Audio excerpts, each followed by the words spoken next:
Hello friends, now again good evening all of you. एक बार फिर से आप सभी लोगों का जीएस वर्ल्ड के ऑनलाइन प्लेटफॉर्म पे स्वागत, अभिनंदन और इस्तकबाल। सारे लोग फ्रेंड जल्दी से आ जाइए। एक बार फिर से हम लोग यूपीपीसीएस 2022 की तरफ आगे बढ़ते हैं। आज हम लोगों का लेक्चर नंबर 5 है और लेक्चर नंबर 5 के साथ हम लोग आज फंडामेंटल राइट्स की कुछ गहराइयों पर बात करेंगे। कुछ बातें कल हमने फंडामेंटल राइट्स पे की थी। कल एक क्लास आपकी फंडामेंटल राइट्स पे हो चुकी है, जिसमें आपकी पूरी पृष्ठभूमि बन चुकी है फंडामेंटल राइट्स के लिए। क्या क्या इसमें डिस्कस कर दिया है, क्या बाकी रह गया है, उस मुद्दे पे आज चर्चा करेंगे। आज और थ्योरी की क्लास आपकी फंडामेंटल राइट्स की होगी, कल भी क्लास आपकी होगी, परसों कुछ आंसर राइटिंग करा होगा, तब फंडामेंटल राइट्स आपका कंप्लीट होगा। एक्चुअली फ्रेंड्स, आपके सेगमेंट में कुछ टॉपिक ऐसे हैं जो थोड़ा सा जहाँ से क्वेश्चन बहुत ज़्यादा बनने के चांसेस रहते हैं, जैसे कार्यपालिका से, विधायिका से, संविधान के दर्शन से। तो इन तीन मुद्दों पे थोड़ा हम लोग अधिक समय देंगे। न्यायपालिका से क्वेश्चन बनते हैं लेकिन ज़्यादा करंट के बनते हैं, वहाँ हम लोग को ज़्यादा समय नहीं लगेगा। केंद्र राज्य संबंध भी क्वेश्चन बनते हैं, इसलिए वहाँ भी हम लोग थोड़ा सा टाइम देंगे। केंद्र राज्य संबंध के अलावा संवैधानिक और गैर संवैधानिक निकाय पे कुछ मुद्दों को लेकर सवाल बनते हैं, वहाँ टाइम देंगे। तो मैं कोशिश करूँगा एक शेड्यूल आपको लोगों में प्रोवाइड करा दूँ, जिससे आपको आइडिया लगता रहे कि संविधान के दर्शन को हम लोगों को कितने दिन पढ़ना है, कितने लेक्चर में, और कार्यपालिका को कितने लेक्चर में पढ़ना है, न्यायपालिका को, विधायिका को और केंद्र राज्य संबंध को। तो सारी चीज़ें आपके वहाँ पर क्लियर हो जाएंगी। चलिए, दिव्या, अमित सिरोही, हारून अली, उत्तर परवार और कुलदीप राणा। आज केवल क्लास ऐप पर है, तो जो भी आपका किसी भी प्रकार का कोई डाउट हो, कुछ भी हो, तो आप पूछ भी सकते हैं। चीज़ें बेस्ट लगे हो तो बता भी सकते हैं। सर, बुक कब तक मिलेगी हमें? बुक कब तक हमें मिलेगी? आप इस नंबर पर कॉल कर लीजिएगा फ्रेंड्स, आज आपको डिटेल वहाँ पर मिल जाएगी।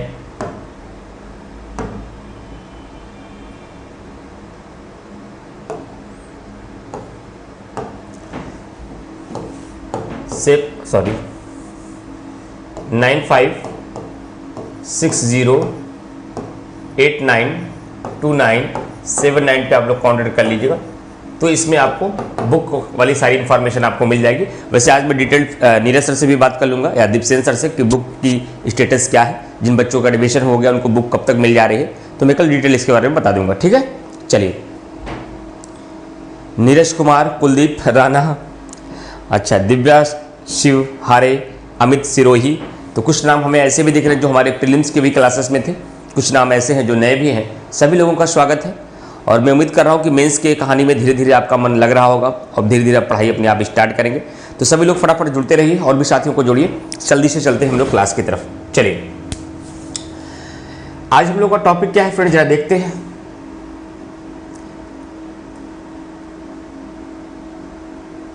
मूल अधिकार हम लोग पढ़ रहे थे। मूल अधिकार के अंतर्गत मैंने मौलिक अधिकार का अर्थ क्या होता है ये मैंने आपको समझा दिया है। उसके बाद फ्रेंड्स मैंने आपको बताया कि भारत में मौलिक अधिकारों की आवश्यकता क्यों पड़ी। फिर मैंने आपको बताया भारतीय संविधान द्वारा प्रदत्त मौलिक अधिकार कौन कौन से हैं। फिर मौलिक अधिकारों के वर्गीकरण की लास्ट क्लास में मैंने आपको बताया था कि अधिकारों के लाभार्थियों के आधार पर वर्गीकरण किस प्रकार से किया गया है, अधिकारों के लागू होने के आधार पर इसका वर्गीकरण क्यों किया गया है, प्रकृति के आधार पर इसका वर्गीकरण किस प्रकार हुआ है, विस्तार की दृष्टि से इसका वर्गीकरण किस प्रकार हुआ है और सीमाओं की दृष्टि से इसका वर्गीकरण किस प्रकार हुआ। ये सारे मुद्दों पर मैंने डिस्कस किए थे। तो इतने मुद्दों से आपके मेंस के बहुत सारे सवाल बनेंगे। उसके अलावा अब यहाँ पर हमारे सामने है कि क्या मौलिक अधिकार अत्यांतिक है, आर फंडामेंटल राइट्स एब्सोल्यूट, क्या मूल अधिकार असीमित रूप से इसका पालन किया जा सकता है। इस मुद्दे को लेकर आपके एग्जामिनेशन में मेंस में सवाल बनता है कि आर फंडामेंटल राइट्स एब्सोल्यूट और नॉट। और भारत की संविधान सभा के सदस्यों के पास ऐसे कौन कौन से ऑप्शन थे, यानी विकल्प थे, जिन विकल्पों के माध्यम से वह यह तय कर पाते कि हमें मूल अधिकारों को असीमित शक्तियां देनी चाहिए या इस पर कुछ सीमाएं लगानी चाहिए। इस मुद्दे को लेकर के हम लोग आज बातें आपसे करेंगे। देखिए फ्रेंड्स, पहली बात तो आपको समझ में नहीं आएगा सर अत्यांतिक का मतलब क्या हुआ, what is meant by absolute. पहले ये मुझे समझाइए सर, एब्सोल्यूट का मतलब क्या होता है, इसको जरा पहले सबसे पहले समझिए कि एब्सोल्यूट का मतलब क्या होता है। एब्सोल्यूट का मतलब यह हुआ कि आप मूल अधिकारों का पहले मतलब समझिए। जब तक इस शब्द के मतलब को नहीं समझेंगे तब तक इसका आंसर लिखने में आपको असुविधा होगी। जब इसके मतलब को आप समझ जाएंगे, इसके अर्थ की क्लियरिटी आपके पास आ जाएगी, तो जब उसके बाद आप आंसर लिखेंगे तो आंसर लिखने में आपको बहुत सुविधा होगी, क्योंकि आपका अर्थ क्लियर रहेगा तो आप समझ पाएंगे क्वेश्चन हमसे क्या कह रहा है। तो अत्यांतिक का मतलब ये होता है कि मूल अधिकारों का प्रयोग मनमाने तरीके से किया जाना।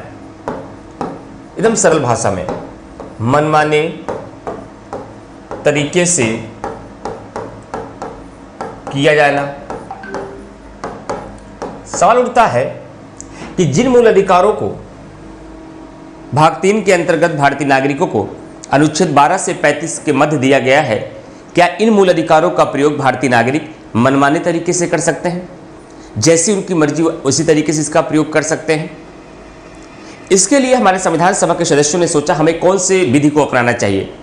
क्या मूल अधिकारों पर हमें कुछ सीमाएं लगानी चाहिए, इस पर कुछ रिस्ट्रिक्शन होना चाहिए, युक्ति निर्बंधन होना चाहिए, या मनमाने तरीके से कोई नागरिक जिस तरीके से चाहे उस तरीके से अपने अधिकारों का प्रयोग कर सकता है।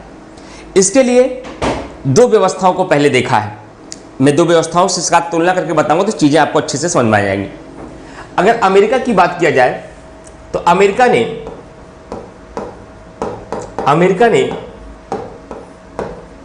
प्रारंभ में मूल अधिकारों पर कोई प्रतिबंध नहीं लगाया।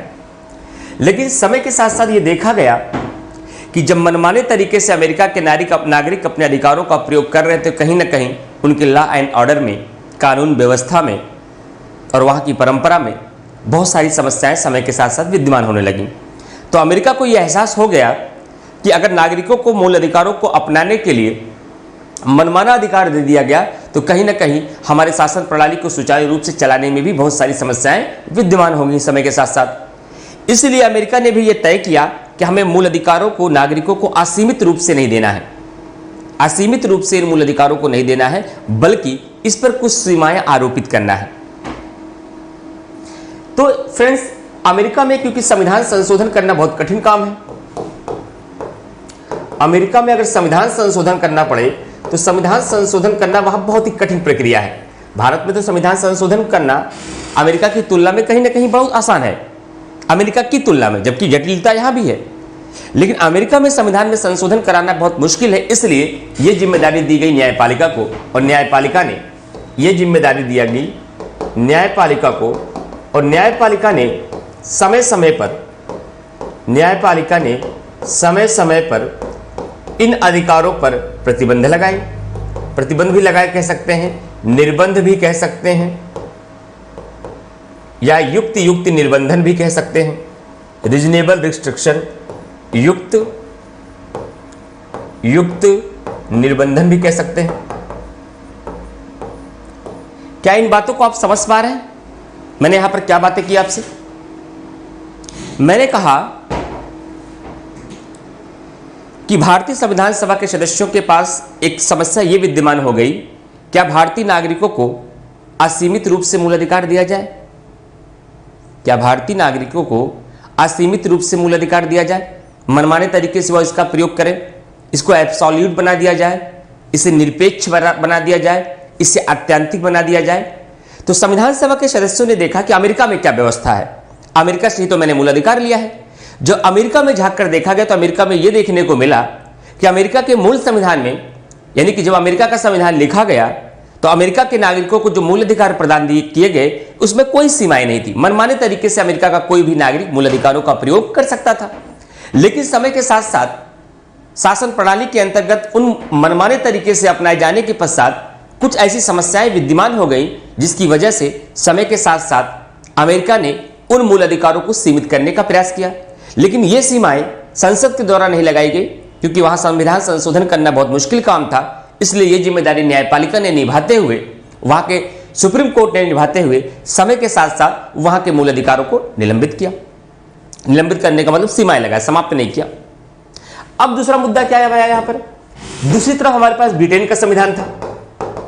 ब्रिटेन का संविधान था, आपके सिलेबस में एक टॉपिक है अमेरिका के संविधान, ब्रिटेन के संविधान और जापान के संविधान और ऑस्ट्रेलिया के संविधान के साथ तुलना, या एक शब्दों में आपके सिलेबस में लिखा गया है भारतीय संविधान का अन्य देशों के संविधान के साथ तुलना। ये तुलना ऐसे ही पढ़ते चलेंगे आप जब कभी महाभियोग की प्रक्रिया आएगी तो महाभियोग में तुलना कर लेंगे, जब हटाने की प्रक्रिया आएगी तो हटाने की प्रक्रिया में तुलना कर देंगे, कानून बनाने की बात आएगी तो कानून में तुलना कर लेंगे, जब अध्यात्मात्मक शासन और संसदीय प्रणाली की बात आएगी तो उसमें तुलना कर लेंगे।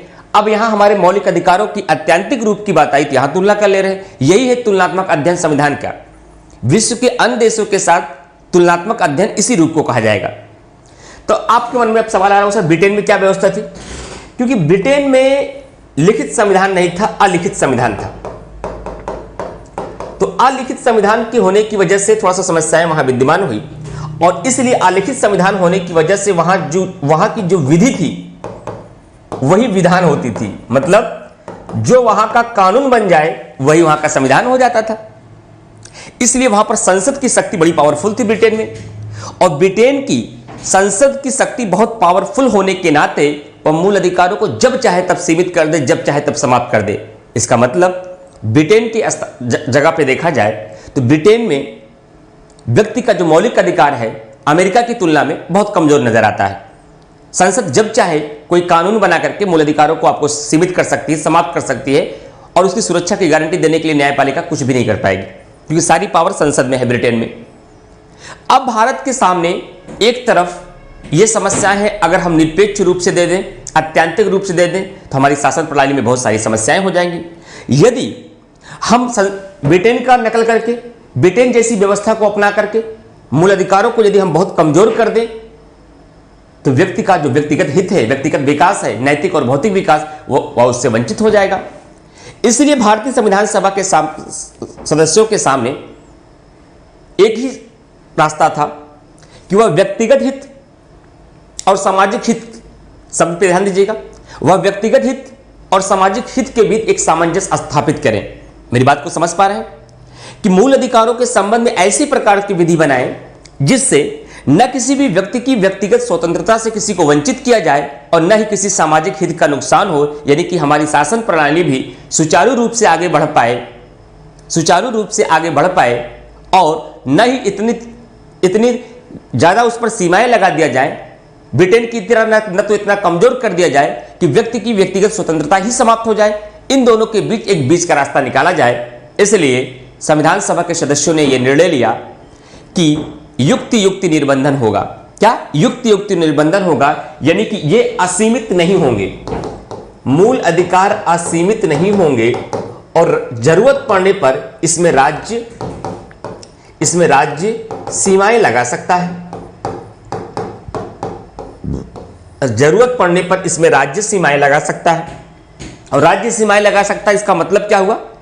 जैसे आर्टिकल 19 में, अब आपको एग्जांपल देना पड़ेगा, जैसे कि आर्टिकल 19 के तहत हमें 6 प्रकार की स्वतंत्रताएं मिली हैं, लेकिन राज्य ने इन स्वतंत्रताओं को मनमाने तरीके से प्रयोग करने की इजाजत नहीं देता, बल्कि वह प्रत्येक स्वतंत्रताओं पर सीमाएं आरोपित करता है। आर्टिकल 26 के तहत हमें धार्मिक कार्यों की करने की स्वतंत्रता प्रदान की गई है, लेकिन राज्य सार्वजनिक स्वास्थ्य, लॉ एंड ऑर्डर और मॉरलिटी के अधीन रहते हुए इन मूल अधिकारों का प्रयोग करने की शक्ति अपने अधिकार नागरिकों को देता है, और इसके इतर जाकर के अगर ये अपने अधिकारों का प्रयोग करेगा तो राज्य इन मूल अधिकारों को सीमित कर सकता है। अतः भारत के संविधान के भीतर मूल अधिकार असीमित नहीं है, राज्य इनमें सीमाएं लगा सकता है। इसलिए हमारे संविधान के भीतर रीजनेबल रिस्ट्रिक्शन का सिद्धांत आता है, युक्ति निबंधन का सिद्धांत आता है, जिसका तात्पर्य होता है कि मूल अधिकारों को सीमित किया जा सकता है। मूल अधिकार सीमित है, ये असीमित नहीं है। So that fundamental rights are not absolute.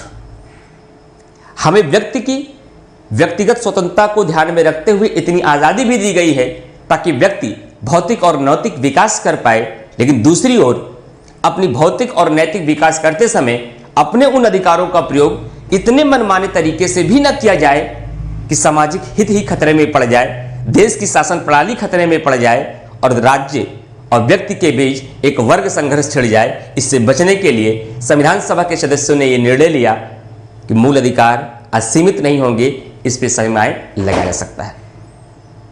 अगर वाकई आपने पूरी क्लास को समझने का प्रयास किया होगा तो अब इस पर संबंधित कोई क्वेश्चन आ जाए, मूल अधिकार क्या है, समानता के अधिकार का वर्णन करते हुए क्या मूल अधिकार असीमित हैं, इसकी व्याख्या करिए। तो आप इन्हीं दो तर्कों को दीजिएगा। मूल अधिकार क्या है, उसकी परिभाषा, मूल अधिकारों को लेकर के अमेरिका की व्यवस्था, मूल अधिकारों को लेकर के ब्रिटेन की व्यवस्था, इन दोनों के बीच ने भारत ने क्या सामंजस्य बनाकर क्या निर्णय लिया, और वर्तमान स्थिति यह है कि भारत में मूल अधिकार असीमित नहीं है बल्कि राज्य इसमें सीमाएं लगा सकता है। क्या यह प्रश्न आएगा? अब उत्तर लिखने के लिए आप सहज हो गए हैं? अमृत सिंह, कुलदीप राणा, राजकुमार गुप्ता, आयुष पाठक।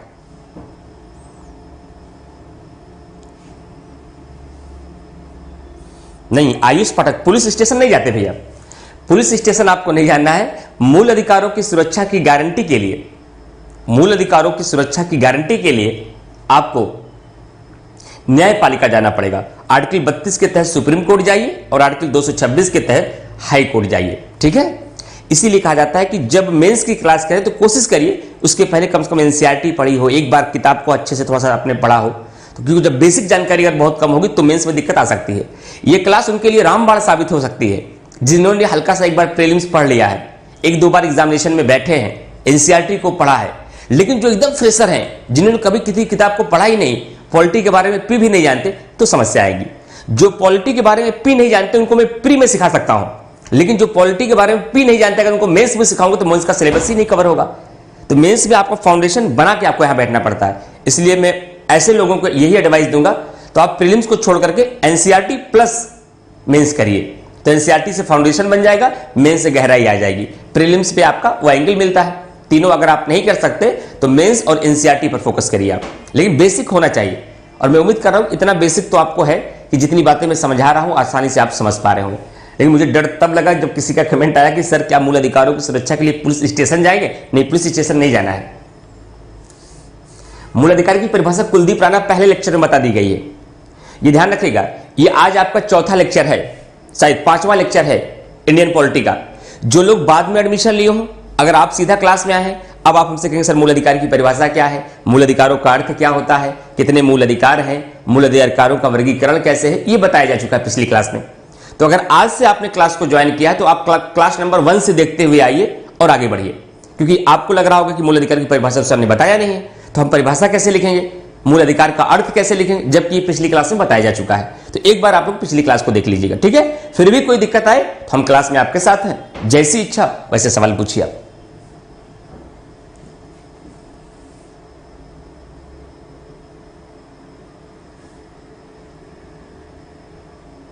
सुनीता ने कहा पॉइंट्स याद हो जा रहा बट लिखने में फ्लो नहीं आ रहा। कब, कितने दिन लिखा? 1 महीने हो गया आंसर राइटिंग करते, अभी तो 2-3 दिन मुश्किल से लिखा होगा 3-4 उत्तर। अभी लिखिए, लिखते लिखते बंडल भरेगा तब आएगा, एक दिन में कैसे फ्लो आ जाएगा? पहले लिखिए, तो एक दिन गलत उत्तर लिखिए। आज मैंने पीडीएफ प्रोवाइड करा दिया, ऐप पर एक पीडीएफ पहुंच चुकी होगी, वहां प्रियम्बल के 3 क्वेश्चन हैं, उन क्वेश्चन को पहले पढ़िए, उसके बाद अपने से लिखिए, और लिखने के पश्चात फिर आप मॉडल आंसर देखिए कि देखिए हमारा उत्तर किस दिशा में जा रहा है और उत्तर कैसे होना चाहिए, तो आइडिया लगने लगेगा। तो लगातार अभी अभ्यास तो करिए, अभी तो स्टार्ट किए हैं आप हमारे साथ आंसर राइटिंग करना।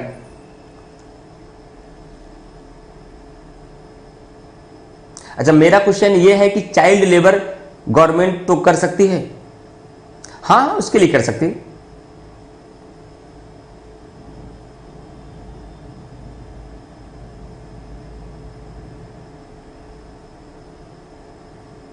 चलिए, बस अपना एंगल एकदम क्लियर रखिएगा कि मेंस को पढ़ते हुए सवाल प्रीवियस ईयर के क्वेश्चन को दिखाई दिया मैंने आपको, क्वेश्चन दिखा दिया ना, तो क्वेश्चन दिखाने के बाद सोचने का दायरा आप उसी लेवल पे रखिए जैसा आपका सिलेबस है। अगर किसी का कमेंट इस लेवल पे मुझे दिखा कि जिसका हमारे सिलेबस से, हमारे एग्जाम से कोई लेना देना नहीं, लेकिन हाँ सामाजिक मुद्दे के रूप में आपको क्यूरियोसिटी है, तो ऐसे प्रश्नों का उत्तर नहीं दिया जाएगा। लेकिन जो आपके सिलेबस के अकॉर्डिंग है, जो आपके टॉपिक से अकॉर्डिंग है, उससे संबंधित हर एक मुद्दे के हर एक पॉइंट को क्लियर किया जाएगा। तो जितनी बातें हैं जो मैं आपके साथ करूंगा उसको मैं पहले ही बता दे रहा हूं, ताकि किसी को इस बात से डर हो कि सर ये क्यों नहीं पूछा गया, बताया गया हमें। क्योंकि अगर उसको सवाल आपके मेंस में बनता है, प्रीलिम्स में पूछा जाता है, आपके टॉपिक का हिस्सा है, तब वो बताया जाएगा। लेकिन केवल क्यूरियोसिटी के लिए, सामाजिक मुद्दे के रूप में, चर्चा के रूप में आप जानना चाहेंगे, तो क्योंकि 25 लेक्चर की क्लास है आपके 50 घंटे, और 50 घंटे में ये विशाल का पूरा का पूरा मेंस का सिलेबस आपको कंप्लीट करना है, और इस तरीके से एक एक बात को समझा के मुझे आगे बढ़ना है, आंसर की फॉर्मेटिंग करानी है, तो अनावश्यक प्रश्नों से मैं बचूंगा। इसलिए मैं पहले ही बता दे रहा हूं ताकि निराशा आपके हाथ न लगे। चलिए, समानता के अधिकार और धार्मिक स्वतंत्रता के अधिकार दोनों प्रतिबंधी हैं।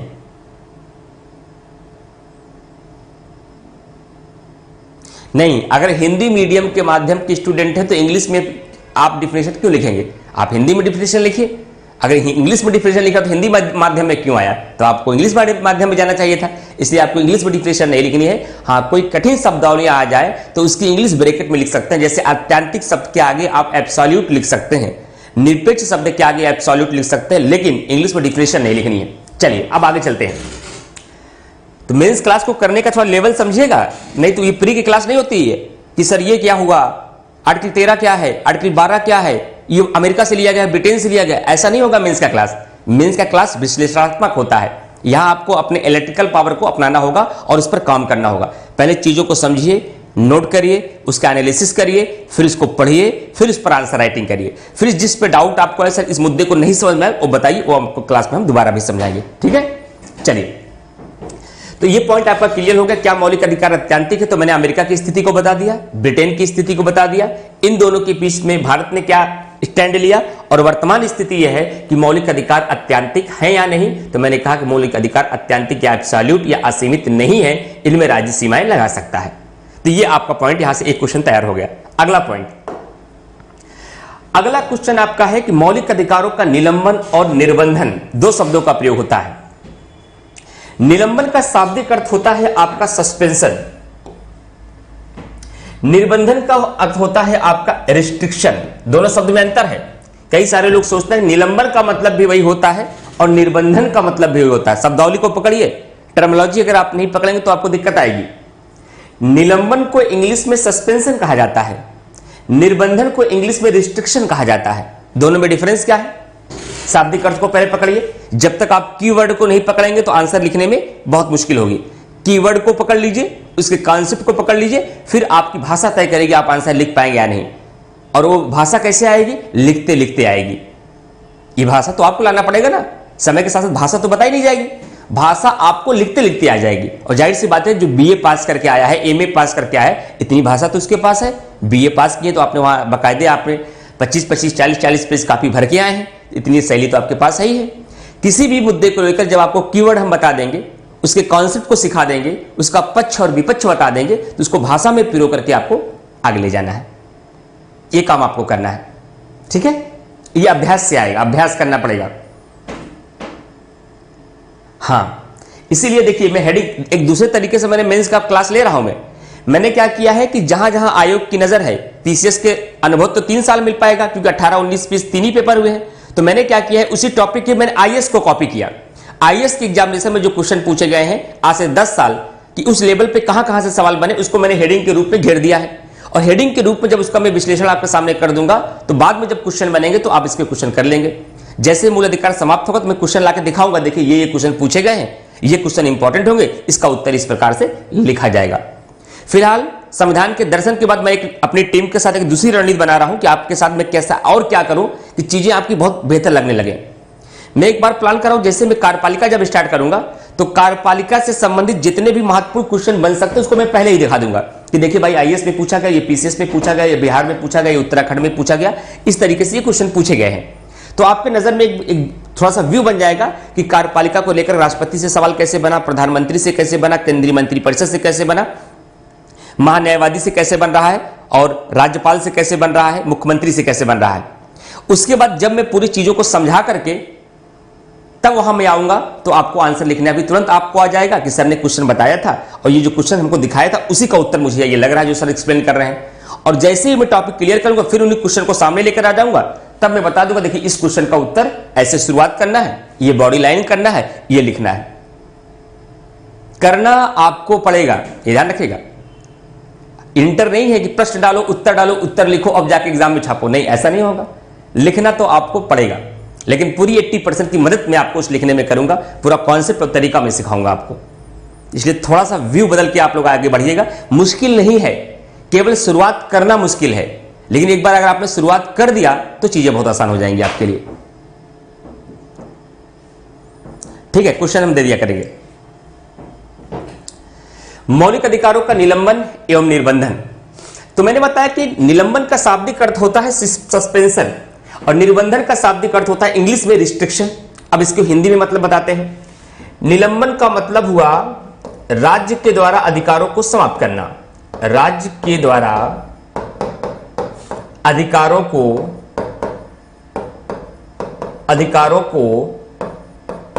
समाप्त करना।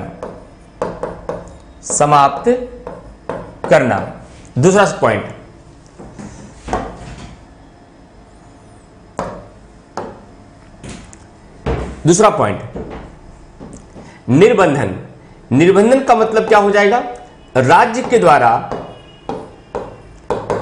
द्वारा अधिकारों को सीमित करना, अधिकारों को सीमित करना। भाई क्लास का सस्पेंड होना और क्लास का लिमिटेड कर देना अंतर है ना, कि 25 लेक्चर की क्लास थी, जीएस वर्ड ने क्लास को सीमित करके केवल 22 लेक्चर में पॉलिटी पढ़वाई हमसे। क्लास लिया था, पता नहीं क्या ऐसी स्थिति आई कि पॉलिटी का क्लास ही सस्पेंड कर दिया गया, समाप्त कर दी गई, हिस्ट्री लगा दिया गया है। तो सस्पेंड हो तो पूरी क्लास ऑफ हो जाएगी, लेकिन लिमिटेड रिस्ट्रिक्शन किया जाएगा तो क्लास को सीमित कर दिया जाएगा। उसी तरीके से जब मूल अधिकारों को राज्य सीमित करेगा, उसे रिस्ट्रिक्ट करेगा, तो वह कहलाता है रिस्ट्रिक्शन, निर्बंधन हिंदी में कहा जाता है। और जब उन अधिकारों को समाप्त कर देगा तो वह कहलाएगा समापन, उसी को कहा जाता है सस्पेंशन। तो सवाल उठता है कि मौलिक अधिकारों का निलंबन या निर्बंधन होता है या नहीं। तो हमें निर्बंधन कहां से मिलता है और निलंबन कहां से मिलता है, इस पॉइंट को मैं पेज के माध्यम से समझाता हूं। मूल अधिकारों का निलंबन कब होगा, कैसे होगा और इसका रिस्ट्रिक्शन कैसे होगा। देखिए पूरे बिंदु को, निलंबन और निर्बंधन, निलंबन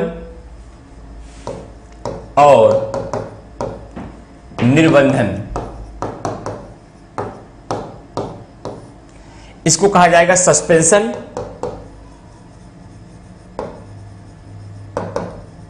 और इसको कहा जाएगा रिस्ट्रिक्शन,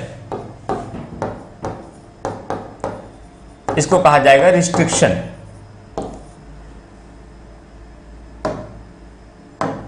अब ध्यान से समझिए, निलंबन कब दिखता है, कहां कहां है, उसको जरा समझिएगा। निलंबन दो जगह आपको दिखता है। निलंबन आपको आर्टिकल 358 में दिखेगा, आर्टिकल 359 में दिखेगा, आर्टिकल 333 में 358 में दिखेगा, 359 में दिखेगा, आर्टिकल 13 क्लॉज 2 में दिखेगा, आर्टिकल 13 क्लॉज 1 में दिखेगा, आर्टिकल 31 क्लॉज 1 और 2 में दिखेगा। जबकि रिस्ट्रिक्शन की बात किया जाए तो आर्टिकल 19 में दिखेगा, आर्टिकल 26 में दिखेगा, आर्टिकल 33 में दिखेगा, आर्टिकल 34 में दिखेगा। कॉन्सेप्ट पकड़िए कि इसका निलंबन कब किया जाएगा और इसका निर्बंधन कब होगा।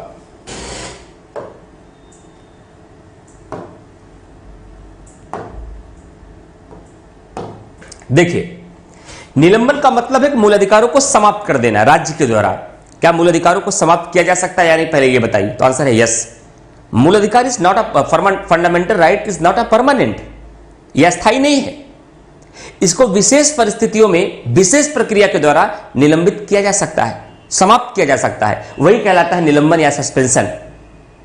क्या हमेशा हमेशा के लिए या कुछ विशेष अवसर पर नहीं, परमानेंटली समाप्त भी नहीं किया जा सकता है, कुछ समय के लिए समाप्त किया जा सकता है। जैसे कि आर्टिकल 358 में कहा गया है, जैसे कि 359 में कहा गया है, जैसे कि 13 क्लॉज 2 में कहा गया है, जैसे कि 13 क्लॉज 1 में कहा गया है। 358 क्या कहता है? 358 कहता है कि जब कभी भी देश में आर्टिकल 352 के तहत आपातकाल लागू हो, क्या लागू हो? आपातकाल लागू हो, तो मूल अधिकारों को निलंबित किया जा सकता है। कौन से? जब आर्टिकल 358 कहता है कि उस समय केवल आर्टिकल 19 निलंबित होगा, केवल 19। आर्टिकल 358 में लिखा है जैसे ही देश के भीतर आपातकाल लागू होगा, आर्टिकल 352 के तहत आर्टिकल 19 अपने आप सस्पेंड हो जाएगा। लेकिन बाद में एक संशोधन किया गया इसमें, नोट करते चलिए, कॉपी पेन लेके बैठिएगा, वीडियो सुनिएगा मत, एक एक चीजों को लिखते चलिएगा, फिर से आप जब रिवीजन करेंगे तब चीजें याद आएंगे, नहीं